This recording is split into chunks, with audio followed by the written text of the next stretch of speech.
How to add songs to your WhatsApp photo status. Yes, you are listening right. No app needed.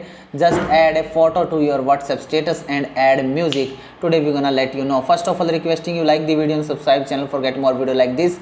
Today I gonna talk to the direct to the point. I will want to check that you will like the video or subscribe the channel and comment down below. Hope you like this video. So let's begin the video. Don't waste the time.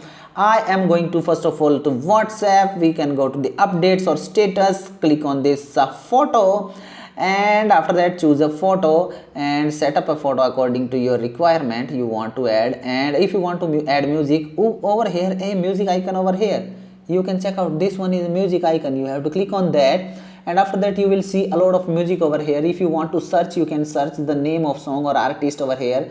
If you want to check out, play this video for music, and if you want to add, click on this one, and after when it is added you can adjust from below, and after that click on done. After adjusting that and push the 1 second, send the status, and that status will be shared with your people. So hope you understood that how we can add music to a photo. Hope you like this video. Like, share, subscribe and hit bell icon for get more videos like this. Be with us, keep learning new things every day.